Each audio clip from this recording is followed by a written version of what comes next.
Des régions, notamment la région du centre de l'Afrique.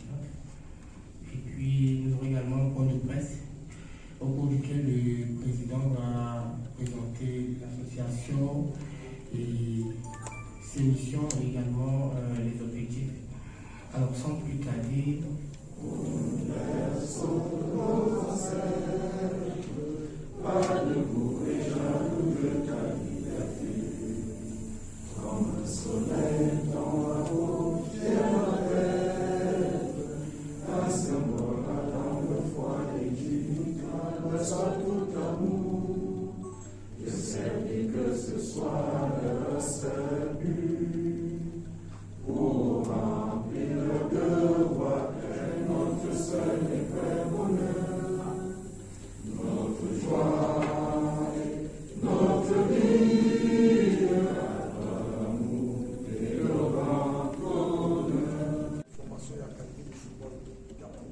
vu la Constitution, vu la loi 90-053 du 19 décembre 1990 portant sur la liberté des associations au Cameroun, vu la loi numéro 2018-014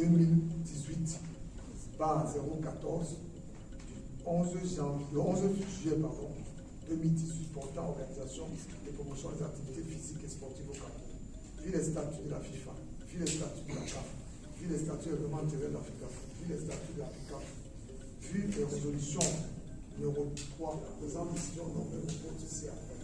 Fonction déléguée, M.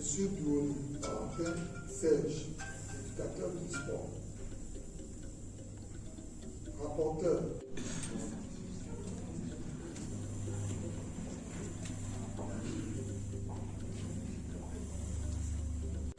Je sais de quoi tu es capable. Félicitations, les hommes durs. J'ai confiance. Ça, c'est mon petit frère. Non, ça, c'est bon. J'ai confiance. Félicitations. Vous avez là maintenant, oui, se passe ici. Nous, est-ce que la première fois, c'est pour l'association.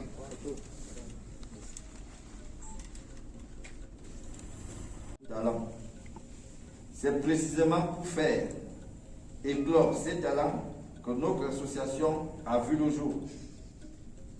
Mais il convient avant tout de féliciter également le staff technique, l'exécutif de la FECAFO, notamment son illustre président ainsi que les pouvoirs publics qui n'ont ménagé aucun effort pour permettre à notre équipe nationale de hisser haut le drapeau du Cameroun. Aujourd'hui, le Cameroun connaît un renouveau. Le football camerounais connaît un renouveau. Il est en pleine mutation. Il est devenu attrayant, plus attractif et pourquoi ne pas le dire également plus lucratif. La prestation du jeune Jérôme Bekili, parti de Colombe de Saint-Blima, le retour des spectateurs dans les stades, l'augmentation des subventions accordées au club, la revalorisation du traitement des joueurs en sont des illustrations. Tous ces changements sont à mettre à l'actif du nouveau président de la FECAFO, M. Samuel Eto'o-Fils, qui, dans son ambitieux programme, a décidé de redonner au football camerounais toute sa grandeur. Ces réalisations, avec l'ensemble de son équipe, qui nous a modestement inspirés et galvanisés pour la création de notre association. En effet, l'APCAF est née de la volonté des dirigeants des structures de formation à se mettre ensemble pour la mutualisation des efforts et de l'action. Pendant longtemps, la formation en général et particulièrement des structures de formation des footballeurs a été le parent pauvre de notre football. Dispersé, mal organisé, mal structuré, ne bénéficiant pas de l'accompagnement nécessaire, les écoles, centres de formation et académies de football ont souvent connu d'énormes difficultés dans leur fonctionnement et très souvent tenue que le temps de la prospérité de leurs promoteurs. L'union faisant la force, nous avons donc décidé de faire de la formation un domaine attractif et organisé. Notre action s'articule autour de 3 piliers. Premier pilier, la formation. Il s'agira ici de mettre un accent particulier sur la formation des responsables des académies de football pour une gestion efficace de leurs structures, la promotion de leurs activités et l'encadrement de la jeunesse. Il s'agira également de la formation des formateurs afin de doter ces derniers de tous les outils nécessaires leur permettant de s'adapter aux mutations du football mondial. Il s'agit aussi de former des présidents et responsables de structures jeunes. Un accent particulier sera mis sur la formation des jeunes footballeurs dans le but de préparer ceux-ci à affronter tous les défis inhérents à la carrière de footballeur tant au plan local qu'international. Et pour cela, la PECAF a déjà entrepris des partenariats stratégiques visant à mobiliser toutes les expertises en rapport avec les activités tournant autour du football. Deuxième pilier, la promotion et la protection des jeunes footballeurs. Il s'agira ici notamment, en plus de la formation telle que ci-dessus envisagée, pour leur insertion socio-professionnelle. Dans ce sens, un intérêt sera porté sur l'éducation des enfants pour en faire non seulement de bons footballeurs, mais aussi de bons citoyens du monde. Le troisième pilier, la recherche des financements. Il faut le dire, c'est le point névralgique de la formation. Il s'agira sur ce point de multiplier les partenariats tant au plan local qu'au plan international, en vue d'accompagner tous ceux qui prennent le risque, et Dieu seul sait qu'il est grand, de se lancer dans l'activité de la formation des jeunes footballeurs. Il s'agira également de protéger les écoles, centres de formation et académies de football, afin de s'assurer qu'ils bénéficient des fruits découlant de leurs efforts. Il ne sera donc une question, comme par le passé, qu'après avoir formé un joueur, que les indemnités de formation tombent dans des poches inconnues au détriment des véritables clubs formateurs. Pour cela, la PECAF entend élaborer un fichier national de toutes les écoles, centres de formation et académies de football, afin d'assurer une traçabilité et une lisibilité de la trajectoire de nos résidences fêtières, dont nous voulons contribuer à la mise en œuvre et à la haute vision de son président, qui est, comme nous le savons tous, de redonner au football camerounais toute sa grandeur. À vous, chers délégués, nouvellement installés, je vous recommande de faire de votre cet ambitieux programme de notre association dont l'implémentation vous incombera désormais. Dans le ressort de votre territoire compétent, cela nécessite de la volonté, de l'abnégation et certainement aussi des sacrifices. Pour cela, vous pourrez toujours compter sur l'accompagnement du Bureau exécutif national. Vive la PECAF, vive le football, vive le Cameroun et son illustre chef, le président de la République, son Excellence Biya. Je vous remercie pour mettre vos prépares d'attention.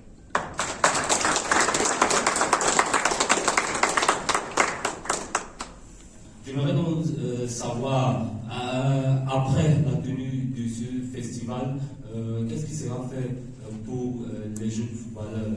Est-ce qu'il y a des collaborations avec des centres de formation à l'étranger? Merci. Donc nous allons prendre une série de 3 questions ou 4. Je travaille pour le journal Repère. Ma question c'est sur le volet éducation. Étant donné qu'on parle de football jeune, quelle sera la place de l'école? C'est-à-dire votre regard dans le centre de formation pour l'école. Parce que ces enfants grandissent dans une instruction conforme et également vivent leur passion. Donc pour les centres de formation, il s'agit de mettre en relation, de travailler en relation avec les deux autres entités. C'est pour ça, dans mon propos tout à l'heure, je l'ai souligné, nous aimerions faire non seulement de bons footballeurs, mais aussi de bons citoyens pour le monde, pour le Cameroun déjà, et pour le monde. Parce que notre vision ne s'arrête pas à ce que les enfants que nous avons jouent pour le Cameroun, mais également, nous pensons qu'ils vont tutoyer le football mondial. Donc, ils devraient... Les acteurs sont absents de cette initiative. Une fois de plus, bonjour. Je veux répondre à mon fils. Je pense que le président a dit ici que c'est notre première sortie. On espère que nous le ferons à la prochaine séance. Mais pour le moment, il fallait d'abord installer les responsables. Et là maintenant, la PECAF va fonctionner et on verra si les acteurs peuvent être présents. Je vous remercie. Qui représentent ces jeunes-là sont les éducateurs. Ils sont les éducateurs constables. Parce qu'en réalité, nous avons un programme, comme le président l'a dit. Il faut former les formateurs. Parce qu'il y a une déficit de formation qui cadre avec la question sur l'éducation. Le football, actuellement, cadre avec le sport études. Au Cameroun, il y a une difficulté sur les horaires scolaires qui les cadrent pas bien avec les heures de l'entraînement.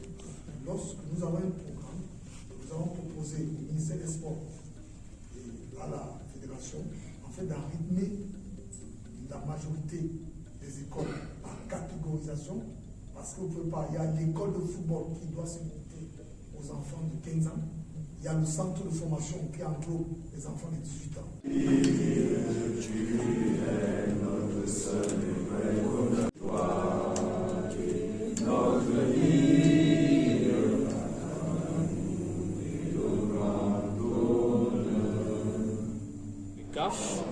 On imagine ce sera donc pour un football jeune meilleur que vous envisagez. Déjà au niveau du foot féminin, qu'en sera-t-il également pour la PECAF, vu que vous êtes une dame et vous avez joué au foot féminin? Oui, au niveau du football féminin, la PECAF a les mêmes ambitions comme ça fait partie toujours du football jeune. Oui. Puisque nous, avec ce que la FECAFOOT, le président FECAFOOT veut faire, il veut, si mes idées sont exactes, aussi organiser les catégories des U16. Donc, au niveau de la PECAF, nous sommes prêts pour avoir aussi les petites catégories chez les femmes. Alors, qu'est-ce qu'il faut retenir au moment où la PECAF fait sa première sortie? Qu'est-ce qu'il faut retenir au grand festival de football? Bon, tout ce qu'il faut retenir, c'est que la PECAF est d'abord dans une bonne vision et comme le président a dit, que nous voulons accompagner le président de la FECAFOOT à atteindre ses objectifs. Donc, je pense que la première sortie aujourd'hui était vraiment une sortie de prise de contact, et voir comment est-ce que nous voulons organiser, surtout pour notre festival Football Jeune. Il n'y a plus, comme il n'y avait plus d'animation, normalement le football jeune était déjà mort. Le football jeune était mort. Donc nous voulons réanimer ce football jeune en organisant ce festival. Est-ce que vous pouvez nous présenter justement la petite compétition du festival? Bon, le président est mieux placé pour ça. Président fondateur ASM. Alors dans l'immédiat, qu'est-ce que vous comptez faire pour en tant que délégué du centre? Oui, prendre notre en marche très rapidement, installer ma commission et aller sur le terrain, faire jouer les enfants rapidement. Alors on peut dire que la PECAF, c'est une forme de sortie de pêche qui permet enfin de connaître vraiment les compétitions et la formation. Les meilleurs formateurs, on va les former en tout. La mission principale c'est de ramener tous les acteurs du football jaune, les acteurs des structures d'encadrement des jeunes dans la maison. Parce qu'il est urgent que nous harmonisons notre politique de développement de nos structures, que nous ayons une vision commune et surtout que nous ayons une unité d'action. C'est la seule façon de garantir le développement et de nos structures et des jeunes que nous encadrons. Deuxième question, Président, quelles sont les difficultés du football jeune au Cameroun, c'est d'abord l'absence des compétitions. C'est aussi l'absence d'accompagnement des structures d'encadrement, que ce soit sur le plan de la formation, sur le plan matériel, et on ne peut pas l'éviter sur le plan financier. La conférence de presse qui sera organisée bientôt pour la présentation du football. Mais comme je l'ai dit tout à l'heure, c'est pour pallier à l'absence de compétition de certaines catégories. Nous avons la catégorie U19, nous avons la plus petite catégorie, la catégorie U13. Nous avons pratiquement la catégorie U16, que ce soit filles et garçons. Parce qu'il faut dire que le festival sera filles et garçons. Et en exclusivité, je peux vous dire que le vainqueur de la catégorie U19 pourra avoir un Waster, la première équipe nationale pour les compétitions futures. Plusieurs structures. Et c'est en assemblée. Parmi les problèmes que nous avons, c'était le problème principal. Comment on fait pour aller jouer? Comment on fait pour être en Macaque et aller jouer, par exemple, à Paché? Comment on fait pour être en Paché et aller jouer à Paché? Même pas. Et nous sommes